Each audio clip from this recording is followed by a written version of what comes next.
equities. Let's start with the day's market action. The last street slipped for the second week in a row as recession fears and hawkish stances by major central banks continue to weigh on the sentiment.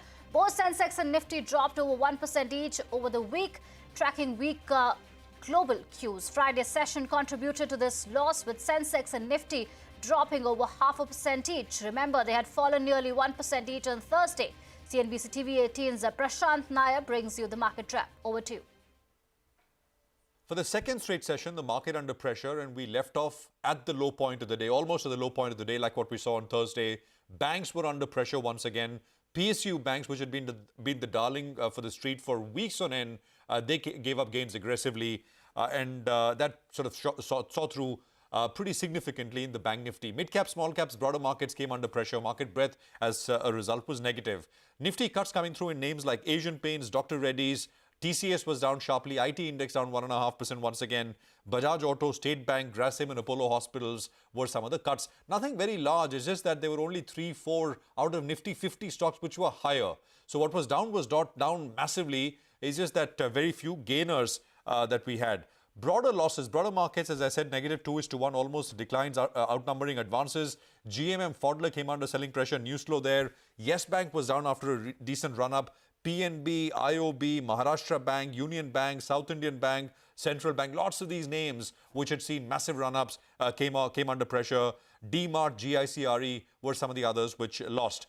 Gains coming through, a bunch of fertilizer names, lots of sugar names like Ugar Sugar, Dwarikesh, etc. rallied. There was Raymond, which was higher, and a stock like Nava did well on the back of news flow. We had the company with us earlier on the program as well. I think, global price action is starting to matter once again after a long time. So in that sense, what happens in the US tonight, there is one of the largest options expiry in the US on Friday.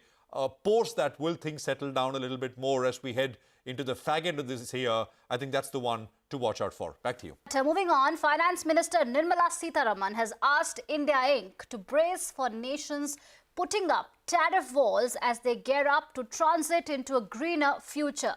Speaking at a FICCI event in New Delhi, the Finance Minister said that these walls could result in higher costs for the domestic industry. She also said that a suspected long-drawn recession in Europe is an opportunity for industry to work out their strategies. They want to fund their transition by raising tariff walls. When you're going to export your steel, you will be facing tariff walls in the name of climate action tax. This is going to affect us both for meeting our nationally determined commitments and also for industry to quickly understand this necessity for resetting yourselves, so that the tariff walls which are coming up newly in the name of climate change is something which we should face. Suspected long-drawn recession, which is likely to affect Europe, is not just going to affect your exports. It gives us an opportunity for many of the investments which are there for now looking for a different place from where their activities can continue to happen. It is also the best time for you to work out strategies for drawing those manufacturers from there to India. Even as their headquarters there, it might be useful for them to think of sourcing many things from here and producing from here. Moving on, the upcoming budget is likely to have cervical cancer vaccine to be included under the government's immunization program. Timsy is there to take us through the proposal shared by Health Ministry, and when is the vaccine likely to be ready for use? Timsy, over to you. Well, that's right. Sources have told CNBC-TV18 that the Finance Ministry is likely to accept Health Ministry's budget demand to include cervical cancer vaccine in government's immunization program in the upcoming budget. Health Ministry, in a communication to Finance, has actually pitched that the HPV vaccine to prevent cervical cancer should now be made a part of the national immunization program, as the country now has an affordable indigenous vaccine.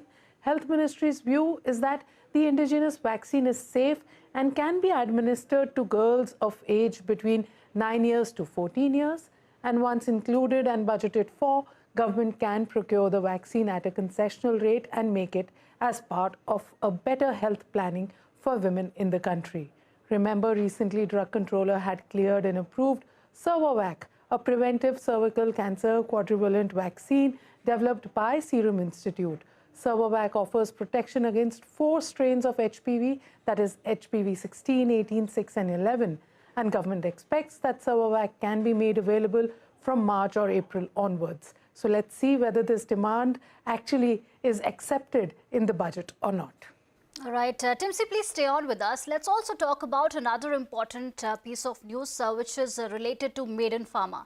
Now, the Drug Controller General has written to World Health Organization saying that linking Indian-made cough syrups to the death of children in Gambia was a premature conclusion that adversely impacted the image of India's pharmaceutical products. Now, yesterday, the government said that cough syrups manufactured by Maiden Pharma that allegedly led to the death of 66 children in Gambia was of standard quality.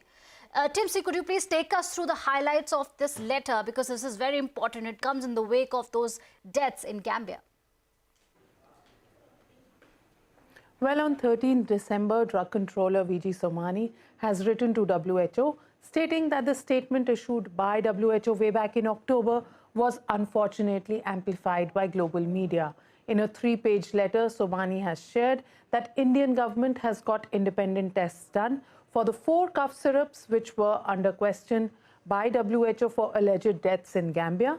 Somani has shared with the WHO that the test results of samples clearly show that diethylene glycol and ethylene glycol were not found in the samples. Thus, and I quote, "There is no direct causal relationship between cough syrup consumption and deaths of children in Gambia." WHO's premature conclusion was unfortunately amplified by global media for building a wrong narrative against India's pharmaceutical products. India has been committed to rigorous monitoring and oversight to ensure the highest standards of manufacture or in quality control of drugs and cosmetics. End of quote. Now, to talk on this further, we are now joined by Professor Y.K. Gupta, Vice Chairperson of Standing National Committee on Medicines, who was also made the chair of the expert committee to investigate the allegations raised by WHO, alleging Maiden Pharma manufactured cough syrups leading to deaths in Gambia. A very warm welcome, sir. Sir, let me begin by asking you, where are we on the investigations? Now that the Drug Controller General has written to WHO sharing the test results, which show that the cough syrups were not carrying any DEG and EG, what do you have to say? Where are we exactly? Thank you very much for flagging this issue. So I will just quickly brief you on the entire issue as follows. There was a communication from WHO to DCGI that the samples, 23 samples, 19 samples were collected from different places of cough syrup. And then they said that their testing laboratory of WHO found that there is an impurity of unacceptable limit of diethylene glycol and ethylene glycol. Number 2, it is known that these 2 products, ethylene glycol and diethylene glycol, are known to be nephrotoxic to the extent that they can be fatal. However, the alert was issued by DG WHO on the same day that there has been, if these impurities were found, which could be possibility of relating this to the possible death of 60 children. Now, this has created a furor, and then the media all started writing that 60 deaths or X number of deaths in children were because of diethylene glycol and ethylene glycol in these samples of cough syrup which were made by Maiden Pharma in India. The issue was, what a committee, government made a committee, and our committee repeatedly asked to CDSCO, DCGI to get the following information from WHO, so as we can arrive at the causality assessment. Number one, the samples which out of 19 samples, 4 were found to have these two impurities, and they were made, as later mentioned, they were made from made in pharma. What about the results of the remaining 19? That's number one question. Number two question was that these medicines, cough syrups, were given to those subjects which were said to have been suffering from E. coli infection. And the working hypothesis which WHO mentioned is the E. coli infection and confounded by this syrup. It does not say that E. coli can also cause death in extreme cases, particularly when the body's immunity is low and children are malnourished. Number three, that these samples, the control samples, we were asking that what would be, how these drugs were given, what was the dose given, what was the duration, and what was the hospitalization condition. However, we could not get these information. In absence of these information, it is impossible to arrive at a conclusively what is called as a cause and effect relationship, causality assessment. WHO later informed that the causality assessment, WHO does not do the causality assessment, and it is to be done by the Health Authority of Gambia. We did not get information yet. And therefore, and later, recently, we got the information of the test report of the control samples of these 4 preparations and the ingredients, that is ethylene glycol and the propylene glycol samples, which was in that. And what was report says, all the 4 samples of the cough syrup control samples, the test reports say that they comply with the pharmacopoeia description. That means all the ingredients were within that. And that is why the remark was they meet the standard, or they were of standard quality. We specifically looked for the concentration or the presence of ethylene glycol and diethylene glycol. Both were mentioned as not detected. So as you said that all the 4 controlled samples were found of standard quality, don't you think it is now the responsibility of WHO to issue a clear instruction that the products manufactured by Made in Pharma are safe, so that the company can find its feet back? And similarly, it will clear the image of Indian-made pharma products globally as well, because post that the image of Indian pharma products was hit badly. And not to forget, as you rightly said, the test results are very clear. WHO was unable to actually come back to the questions raised by your panel and DCGI. So the onus now lies on WHO. Why is Indian government not asking WHO to come back? I agree with you, and I will add to that, that not only the samples were found to be of standard quality, but there is no presence of DG and DEG in these samples as estimated, reported in the report. Secondly, we also went into the detail, asking them what is the level of sensitivity, what is called as a detection level, LOD, and also we looked for the certificate of analysis. We also went to the extent of looking for from what was the source of propylene glycol, and we traced that source, and we also looked for the letter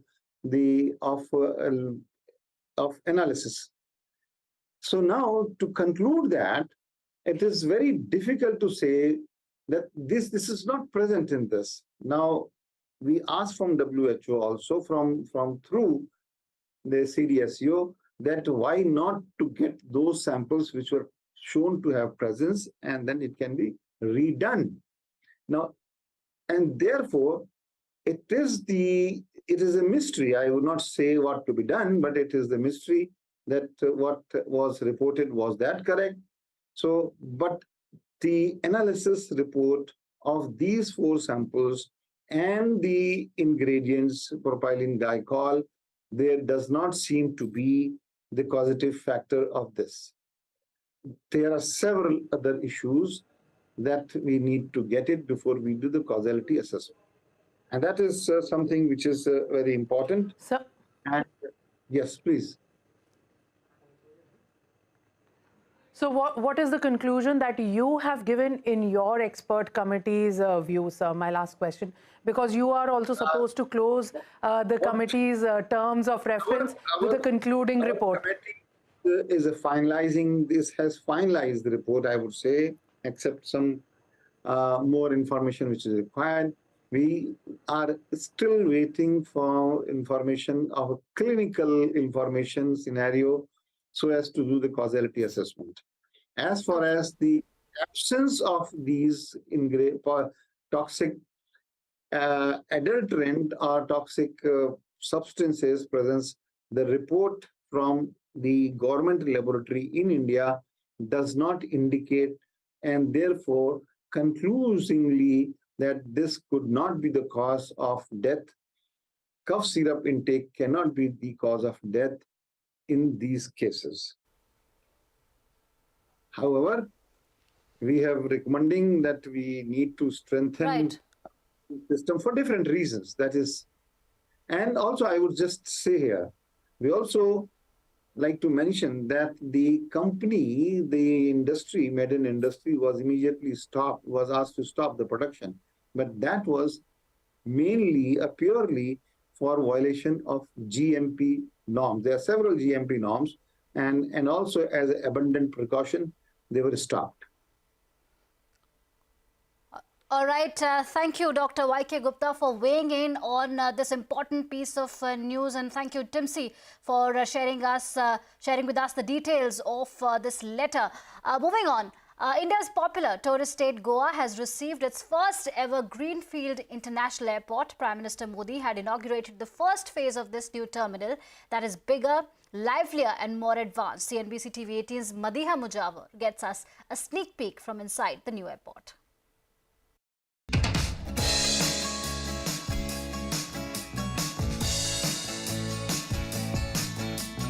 What you're seeing behind me is Goa's new international airport.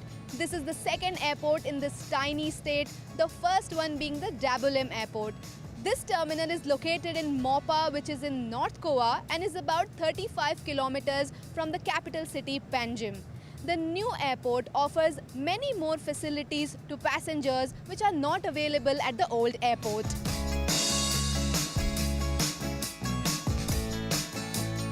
The new terminal spreads across 68,000 square meters with a capacity to handle 12,000 passengers per day. It will cater to 44 lakh passengers per year in the first phase, with an ultimate capacity to handle 3.3 crore passengers per year. Built by the GMR Group, this international airport serves all the segments of inbound and outbound tourism. The existing airport being a naval airport, on the infrastructure of the naval airport, the Airports Authority of India airport is just working in collaboration with them. There are constraints in terms of the infrastructure. Hence, it was felt very clearly a need for a larger airport which is capable of expanding. This second airport is going to connect to more cities. The airport has 18 check-in counters, 12 immigration and 8 emigration counters. Once you're inside the Mopa airport, departing passengers will move to the counters behind me for baggage check-in. The airport has also created self-check-in kiosks for faster processing. Post this, passengers will move to the first floor for security checking and then proceed for their boarding. The boarding area has a seating capacity to accommodate 800 passengers. after your security checking, when you proceed to your gate, the airport has created a long shopping line that stretches towards the gate. It has 70 outlets with 50 different local and international brands. Named after the late Chief Minister of Goa, Manohar Parrikar, the Mopa airport has 25,000 metric tons of temperature-controlled cargo handling capacity. Indigo and Go First are the first two airlines that have announced flights to the new airport. So if you're traveling to Goa after the 5th of January, your flight could possibly land at this new airport. With cameraman Swapnil Bandekar, Madiha Mujawar in Goa. And with that, it's a wrap on this edition of Business 360. Thanks for watching. Stay tuned to CNBC TV18.